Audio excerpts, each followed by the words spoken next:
네, 안녕하세요. 새해 1월 1일인데, 또 내일 평일이 되기 전에 간단하게 몇 가지 말씀을 좀 드리려고 찍습니다. 2025년에 투자 방향성에 대한 고민들이 많으실 거라고 생각이 드는데, 떻게 투자 방향성을 짜면 되는지, 제 기준에서 정답을 말씀을 드리려고 하고요. 여러분들 입장에서는 뭐 100% 도움될 거라고 생각을 하기 때문에, 어느 국가 혹은 어느 산업이 유망한지 객관적으로 데이터 혹은 보고서를 보면서 간단하게 얘기를 하려고 합니다. 자, 일단 이번 년 2025년에 우리나라의 증시는 어떨까요? 우리나라 증시가 작년에 딱 2,400쯤으로 시작을 해가지고 제가 1월 3일이 생일인데 1월 3일에 아주 폭락을 했었던 걸로 기억을 합니다. 그죠? 2,600에서 마이너스 2% 정도 빠지는 그런 날을 겪었는데 2600, 2700으로 시작해서 2399, 2400도 못 지키고 이제 끝이 났습니다. 그러면 이번 년에 어떻게 될까 했을 때 일단 초반에는 아주 어려울 거라고 생각을 합니다. 왜냐하면 사실 우리나라가 지금 환율이 급등하고 있죠. 1486원까지 오르고 지금 1472원으로 알고 있는데 환율이 일단 올라간 이상 안정화가 되지 않으면 국내 증시에 외국인이 들어올 수가 없죠. 그리고 초반 이제 연초에 정치적인 리스크도 계속 있는 상황이고 거기에다가 경제도 굉장히 안 좋습니다. 우리가 흔히 말하는 이제 그 뭐 자영업자들 이런 것들을 떠나서 기업들의 어떤 상황들 단적으로 보면 한국은행이 환율을 좀 잡으려면 금리를 낮추는 게 불리하죠. 왜냐하면 우리나라 금리가 떨어질수록 우리나라 가치가 떨어질 수밖에 없으니까. 그런데 환율을 계속 내리고 있습니다. 그만큼 이제 경제적으로 붙잡아두기 힘든 상황이라고 판단하는 게 맞다고 보고요. 그래서 국내 증시도 연초에 갑자기 오르는 케이스는 많지 않을 것 같다. 특히 정치적 리스크가 이렇게 계속해서 진행이 되고 환율이 안정화되지 않고 국내 기업들의 어떤 수익성이 갑자기 좋아질 만한 사업이 혹은 산업이 조선 말고는 지금 없기 때문에 그럼 조선을 사면 되냐?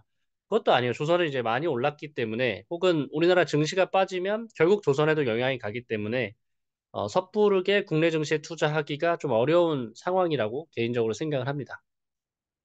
그럼 미국은 투자하면 괜찮냐 했을 때 미국도 많이 올랐죠. 1월부터 해서 연초부터 이 4,800 라인이 원래 전고점이었죠.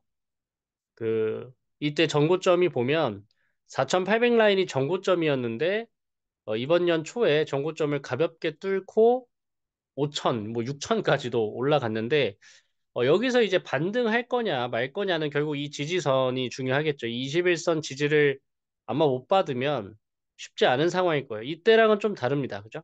이때랑은 좀 다르고 트럼프라는 사람이 이제 정권을 잡으면서 여러 가지로 좋은 일들도 많이 벌어지겠지만 제가 생각했을 때는 일단 너무 비싸고 그리고 한번 이렇게 밀리는 속도들이 좀 이례적으로 밀리는 케이스들이 좀 많이 있는 것 같습니다. 그래서 한동안은 좀 지켜봐야 되지 않을까. 그래서 여기서 올라가 봤자 여러분들 6,700, 6,600까지 먹어봐야 10%예요.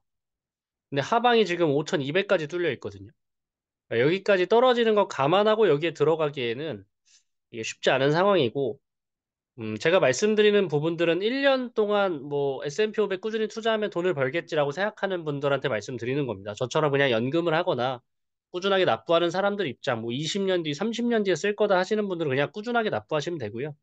내가 지금 당장 1년, 2년 안에 결혼하거나 집 사는데 S&P 500을 투자하냐 마냐로 얘기를 드린다면 쉽지는 않다. 그렇게 단순한 문제는 아니다라고 일단 말씀을 드리는 게 맞는 것 같아요. 그럼 우리가 이제 결국 어떤 거시적인 투자는 어렵다는 뜻입니다. 여태까지는 S&P 500 투자하고 나스닥 투자하고 뭐 뭐 반도체의 핵심적인 ETF들 뭐 그런 것들을 투자해서 돈을 많이 여태까지 벌었죠. 작년에 대부분 제가 말씀드린 부분들이 그렇게 해도 돈을 벌을 수 있었기 때문에 말씀을 드렸는데 이번 년에 느낌이 좀 다르고요. 조금 더 신중한 입장을 계속 취해야 하는 게 맞다라고 봅니다. 그러면 제일 쉬운 투자가 뭐냐?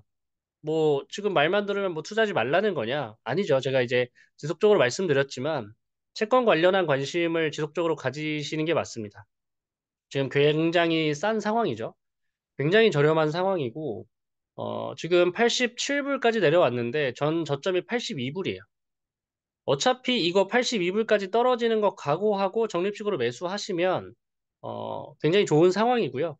대신에 이제 가끔 이제 반론이 들어오는 게 단기적인 입장, 그러니까 한 3개월, 6개월 동안은 채권이 힘을 쓰긴 어렵죠. 왜냐하면 트럼프라는 사람이 국채를 발행할 확률이 너무 높고 국채 금리 또한 지금 한동안 올라갈 거라고 보는데 제가 목표하는 거는 내년 6월입니다. 내년 6월이 미국의 기준금리 인하에 대한 스탠스가 바뀔 확률이 굉장히 높아요. 물가도 그때쯤이면 잡힐 확률이 높기 때문에 어차피 여러분들 그 거치에서 그러니까 여러분들 자산이 5천만 원이라고 했을 때 5천만 원을 빵 넣을 자산은 지금 거의 없다고 보시면 됩니다. 넣으시는 게 용기 있으신 건데 그렇게 넣을 자산이 지금 마땅치 않아요. 결국 그러면 분산해서 포트폴리오를 짜야 되는 입장에서 봤을 때 이런 부분들을 안 넣을 수가 없다는 거죠. 채권 같은 경우는.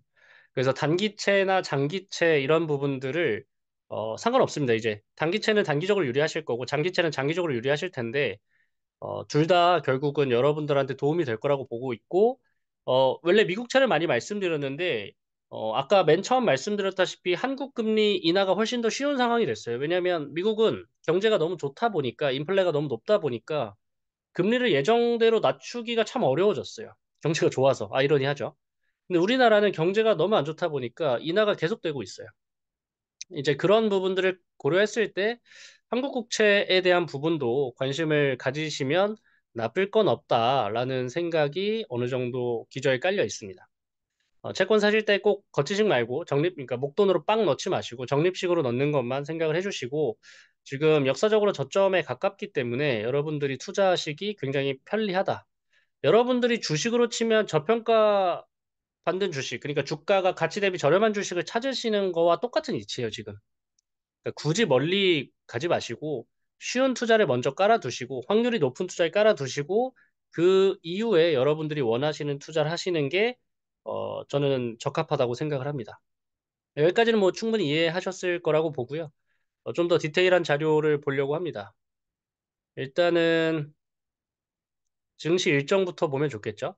2025년 글로벌 시장 전망 및 주요 일정입니다. 이거 가끔 궁금해 하시던데 뭐 키움증권이 이런 거 잘 만들거든요. 여러분들 키움증권 그 들어가셔서 보고서 파트에 들어가시면 매달 캘린더와 보통 주요 일정들이 다 나오고요.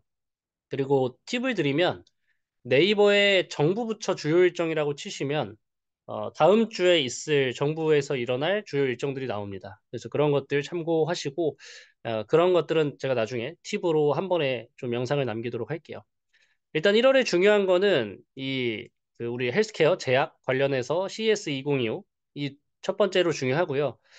JP 모건 헬스케어 컨퍼런스도 같이 좀 중요하다고 보시면 될 것 같고 트럼프 대통령 취임하고 나서 당연히 중요한데 그 뒤에 있을 세계 경제 포럼도 굉장히 중요합니다. 여기에서 나오는 거에 따라서 전반적인 산업군의 기대감, 모멘텀이 발생할 확률이 높아요.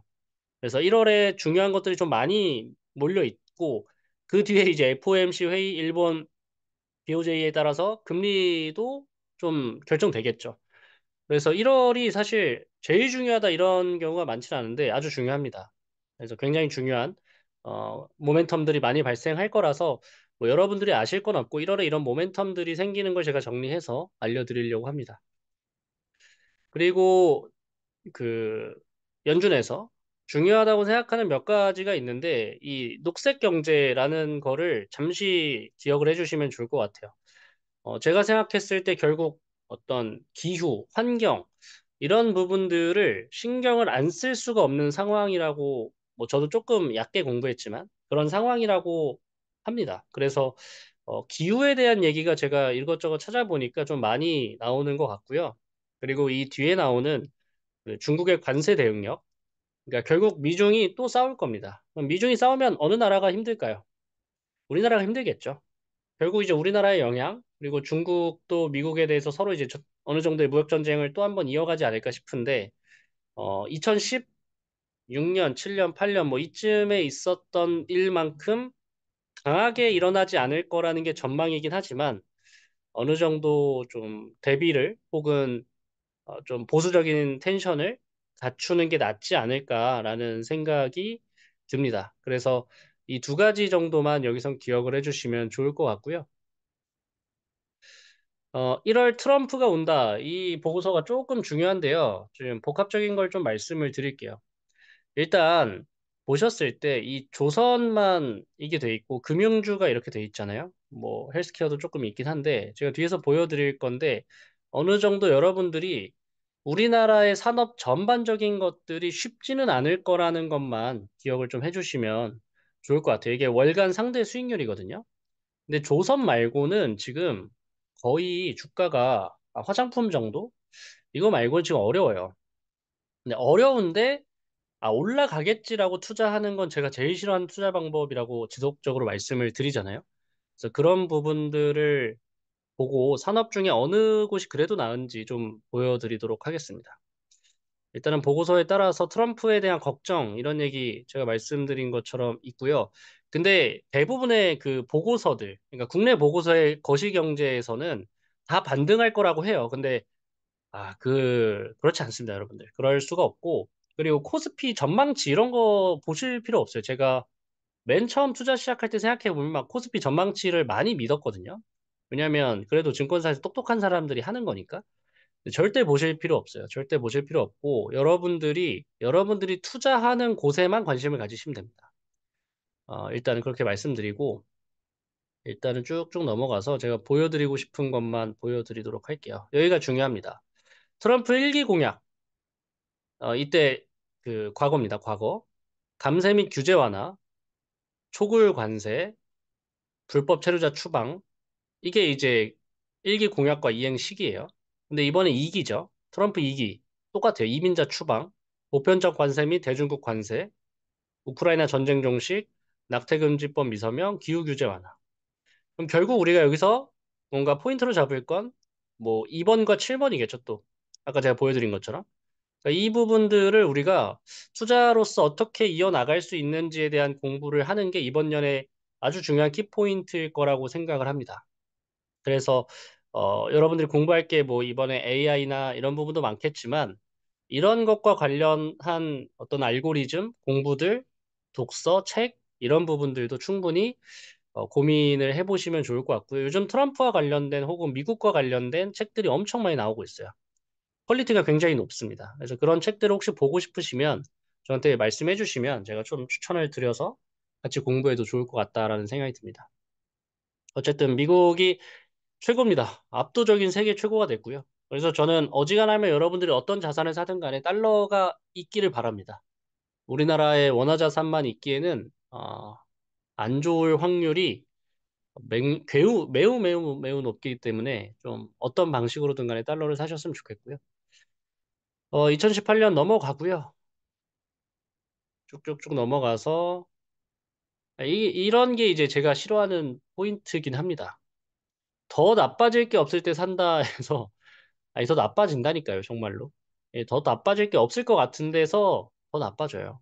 정유화학 관련주들 여기서 좀 이따 얘기를 하는데 정유화학은 지금 당장 살 수 있는 게 아니고 지금 보시면 코스피 순위 컨센서스가 이게 다 내려오잖아요. 2023년 다 내려오고 2025년 지금 전망치 보세요. 지금 급격하게 꺾이는 거.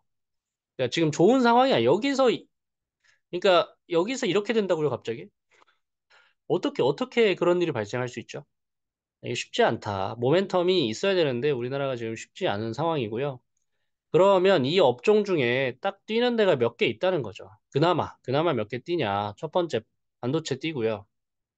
반도체 반도체 공부 열심히 해서 저점 매수하는 거 어떻게 생각하냐고 만약에 묻는 분이 있다면 훌륭하다고 해주고 싶어요.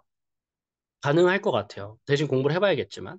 헬스케어, 조선, 화장품이 있지 않나? 화장품 없나? 소비재에 들어가나 보네요. 소프트웨어는 제가 잘 모르는 분야라서 이거 넘어가고요. 여기 이제 여기 있네, 화장품. 뭐 이런 거 말고는 지금 기본적으로 기대값이 그렇게 높을 수는 없어요. 그죠? 그래서 이 정도 산업군에서 여러분들이 국내 투자한다면 해보시는 게 낫지 않을까라는 생각이 듭니다. 넘어가고요. 그리고 한 가지 정도 또 보여드리고 싶은 게 있었는데, 일단 최악이죠. 한국 수익률 22 중에 14위 한 것 최악이고요. 쉽지 않습니다. 이거 여러분들 이거 잘 보시면 좋은데, 우리나라 증시 돈 못 번다 이런 게 말도 안 되는 소리예요. 이것만 봐도. 우리나라 증시는 제가 100번, 1000번 말씀드리지만, 돈 벌 때 확실하게 벌고 못 벌 때 확실하게 못 버는 곳이에요. 그러니까 여러분들이 이래서 안 좋다고 생각하시면 안 되고, 다음번에 이거 먹을 생각을 하셔야지, 그리고 이때를 피할 생각을 하셔야지, 아, 못 벌어. 국장은 뭐 지능순이야. 뭐 그런 말씀을 하실 필요가 없어요. 재작년에도 벌었고, 저번 년에 이거 안 좋았잖아요. 근데 저번 년에도 벌었어요, 저는. 그러니까 여러분들이 어떻게 공부하고 생각하느냐에 따라 다른 거지, 그냥 단순히 장기 투자해야지로 하면 다 잃는다. 국내 시장에서는. 그러니까 그게 아니고, 여러분들이 공부를 통해서 이 환경에 맞는 투자법을 같이 배우시면 오히려 그냥 일정 부분 미국에 투자해 놓고 국내에서 더 빠르게 돈을 벌 수 있어요. 근데 이거 뭐 여러분들이 지금 해봐야 아는 거니까 넘어가도록 하고요.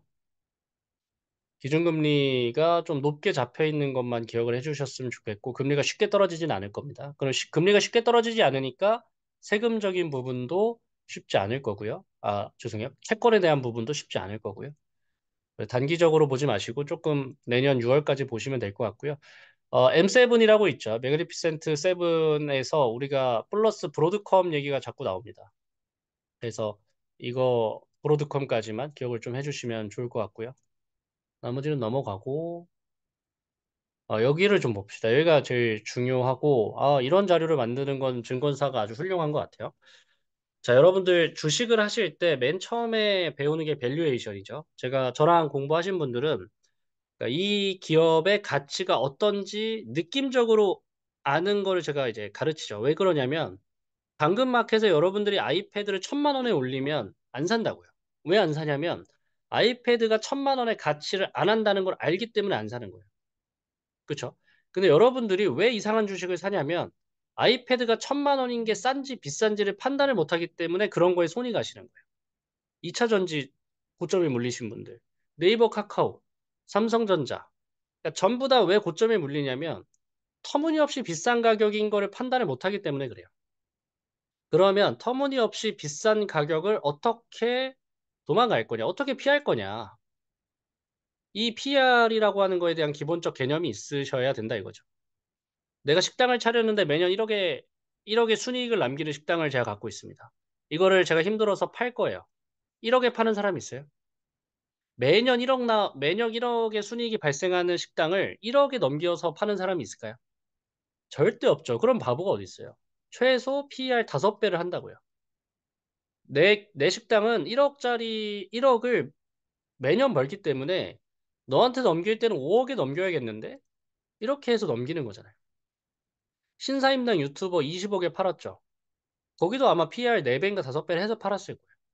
그러니까 PER이란 개념은 결국 내가 지금 버는 거에 몇 배의 값어치를 평가해주고 있느냐. 그러면 이 식당이 정말 좋은 데라면 10배도 해주겠죠. 이게 식당으로 예시들지만 이게 사람도 똑같고요. 사람 이직할 때도 똑같고요. 뭐 가게도 똑같고 권리금도 똑같고요. 집도 똑같고요. 또 뭐 있을까요? 사업도 똑같아요. 기업을 넘길 때도 똑같이 PR을 매깁니다. 그러니까 결국 여러분들 투자라는 개념을 할 때 이 PR이라는 걸 뺄 수가 없는 거예요. 자, 그럼 반도체 기업이 만약에 1년에 1000억을 벌어요. 그럼 시가총액, 지금 평가받는 이 시가총액이 얼마가 돼야 된다고요? 웰레는 1조는 돼야 된다 이거야. 10배니까.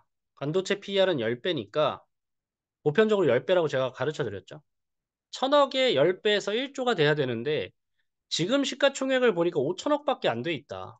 야, 이거 왜 이렇게 저평가받고 있는 거야? 하면서 분석을 시작하는 거라고. 이게 이제 기본적인 값인데 여러분들이 이제 제일 많이 하는 실수가 뭐냐면 2차 전지로 예를 들어 볼게요. 여기 지금 2차 전지가 있을 텐데 이 IT 가전 2차 전지 20배 돼 있죠. 그러면 데이터상 우리나라의 2차 전지의 기업들은 밸류에이션이 20배인데 예를 들어서 뭐 LG화학이라고 해볼게요. 삼성 SDI로 합시다. 삼성 SDI가 1000억을 버는데 20배죠. 그 PR 20배니까. 그러면 예상 시가총액이 2조여야 되죠. 그죠? 예시예요, 예시. 1000억보다 훨씬 많이 법니다. 2조여야 되는데 뭐 지금 20조가 있다고 칩시다. 그럼 200배를 한 거죠. 그럼 여러분들이 이거를 분석할 필요가 없다고요. 그러니까 이 분석하는 시간을 왜 써요? 이 어차피 안 살 건데. 가치가 비싼데. 떨어질 때까지 기다렸다가 그때 분석하면 되죠. 아니면 떨어지는 과정에서 분석을 하시거나. 그러니까 이게 아주 중요한 포인트예요. 반도체 10배 벗어나지 않고요. 2차전지 20배 거의 벗어나지 않고요. 뭐 금융주 5배에서 3배, 소프트웨어나 인터넷 30배, 헬스케어, 바이오 이런 거 이거 30배 아니고 30배에서 100배까지도 갑니다. 바이오는 변동성이 너무 크기 때문에 PR의 그 기준점으로 분석하는 건 의미가 없긴 합니다. 근데 제가 여기서 보는 게 이제 화장품, 자동차 이런 건 좀 봐두실 필요 있다는 거죠. 조선. 그러니까 조선도 밸류가 높은 산업은 아닌 거예요, 사실은. 화장품도 저는 원래 20배를 쳤었는데 이게 많이 낮아졌어요. 밸류가 낮아졌는데 그러니까 PER 10배 제가 알기로는 화장품 밸류가 월등히 높았어요. 옛날에 20배까지 쳐줬거든요.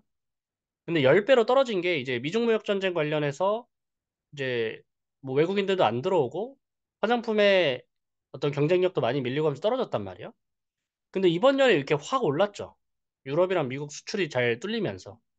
그러니까 이런 접점에서 투자 기회가 생기는 거예요. PR, 밸류에이션 떨어지고 있었는데 실제로는 수익이 올라가는. 그러니까 이런 오차에서 돈을 버는 거다라는 걸 기억을 해주시면 될 것 같고요. 이 개념을 좀 말씀드리고 싶었고 여러분들이 대략적으로 일단 평균은 10배라고 치시면 돼요. 애지간한 건 다 10배입니다. 애지간한 건 10배고 가치주들, 그 금융주, 조선, 뭐 있을까요 또? 뭐 이런 거, 유틸리티, 통신 이런 애들 이제 보편적인 옛날 산업들이죠. 이런 애들은 이제 10배를 못 주는 거예요. 근데 우리나라의 보편적인 괜찮은 미래 가능성이 있는 기업은 10배를 준다고 보시면 되고 나머지 것들은 20배, 30배, 40배, 50배를 준다고 보시면 돼요. 이 기준이 있으셔야 돼요. 이 기준이 있어야 뭘 할 수 있습니다. 제일 중요한 부분들이어서 제가 꼭 집어서 좀 말씀을 드렸고요. 그 대부분 보면 화학과 정유주를 사자는 얘기가 최근 많아요. 근데 저도 이걸 잘 모르지만 쉽지 않아요. 여기서 어떻게 반등할 거라고 믿고 투자를 합니까?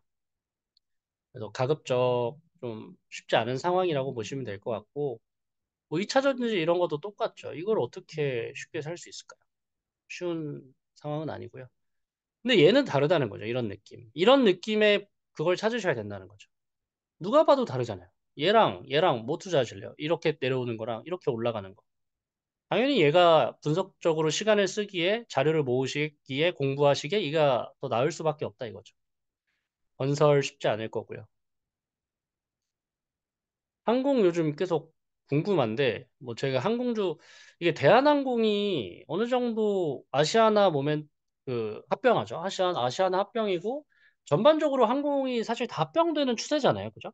저가 항공사도 다 합병되고 있고 그리고 제주항공이 뭐 몇백억치가 환불당했다면서요.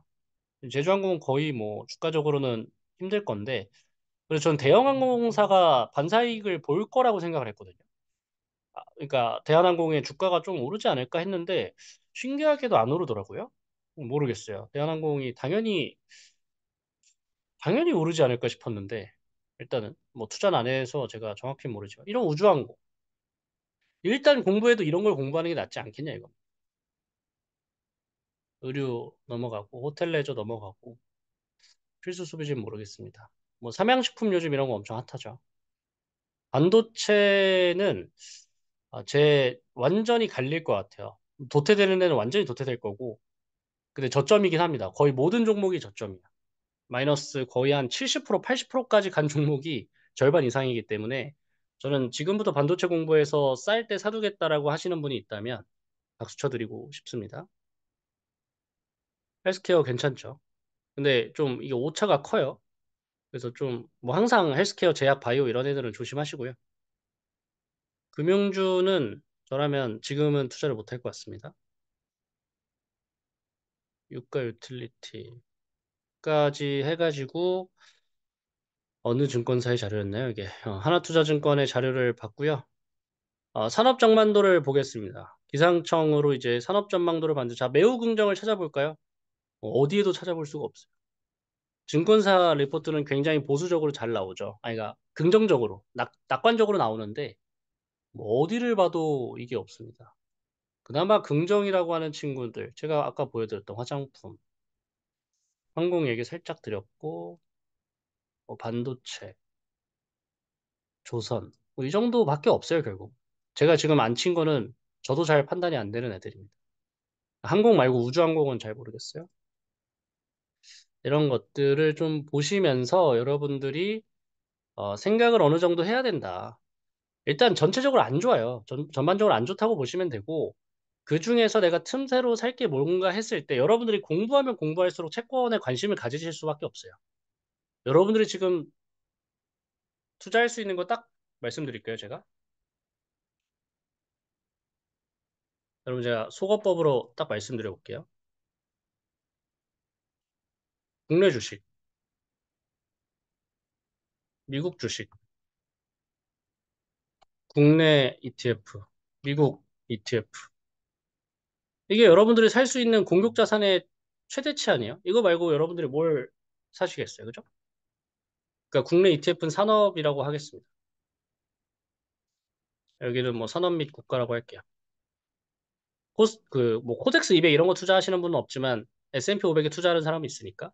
자, 국내 주식 총평 안 좋다. 특히 상반기. 근데 이때 공부하겠다. 너무 칭찬이죠. 미국 주식 최고가. 차익 매물 그러니까 너무 많이 올랐으니까 이제 투자자들이 비싼 가격에 지금 들어오는 사람한테 넘기는 구간이라고 생각하거든요. 그걸 차익 매물이라고 하는데 차익 매물 떠넘길 때 내가 큰 돈을 넣는 게 맞느냐? 쉽지 않다. 대신 특정한 기업들을 내가 잘 오랫동안 공부했다면 뭐 오르는 애들은 오르겠죠. 근데 만약에 지수가 빠진다. 그러니까 S&P 500이나 나스닥 지수가 빠지면 걔도 그냥 빠질 확률이 높다. 왜냐? 미국은 어차피 모멘텀, 그러니까 실적에 대한 기대감이 언제 반영되냐에 따라 이미 다 반영됐잖아요. 그죠? 실적 기대감이 지금 다 반영이 돼 있는 상황에서 여러분들이 이제 더 올라갈 거야 라고 하는 건 26년을 바라보고 이제 2027년을 바라보고 투자하시는 건데 그걸 어떻게 알아요?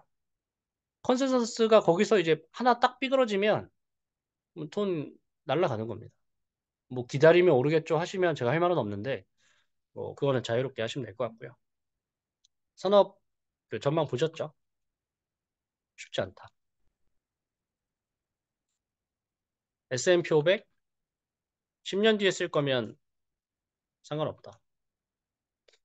산업 트럼프 플러스 일론 머스크 말고 여러분들이 직접적으로 확신 있게 투자할 수 있는 데가 있을까요?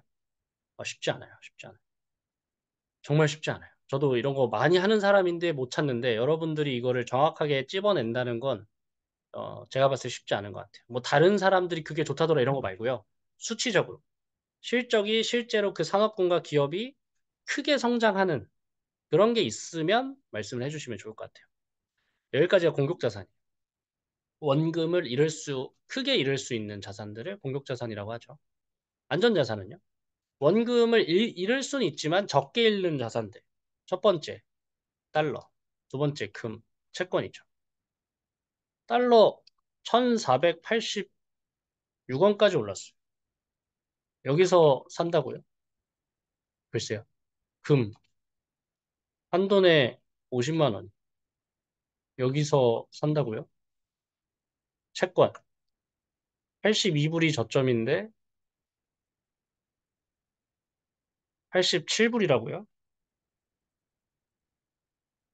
여기서 안 산다고요? 이렇게 이제 볼 수 있다. 그래서 여러분들이 아마 공부하면 공부할수록 제가 뭐 괜히 뭐 집착을 하는 게 아니고요. 이거 말고 안 보여요. 안전하게 벌 수 있는 게. 여러분 안전하게 벌고 싶어 하잖아요. 그러니까 이런 상황이다. 이거 말고 다른 의견이 있는 어떤 정말 스페셜리스트가 있다면 그분에 대한 얘기를 좀 해주시면 제가 또 습득력은 나쁘지 않기 때문에 좀 습득을 하려고 합니다. 그래서 방금 뭐 여기 있는 보고서들 다 제가 보고 정리해드린 거고요. 여러분들이 이제 그런 디테일한 부분은 한번 쭉 보시고 어떤 낙관적인 전망보다는 조금 더 보수적인 텐션을 6월까지는 혹은 이제 1분기까지는 하셔도 괜찮다라는 게 제가 드리고 싶은 말씀이었고 관련한 보고서들은 제가 다 올려드렸을 겁니다. 혹시나 이제 안 올려드렸다면 저한테 요구를 하시면 제가 정리해서 올려드리도록 하겠습니다. 네, 고생하셨습니다. 여기서 마무리할게요. 오, 들어오신 분이 계셨네요. 감사합니다.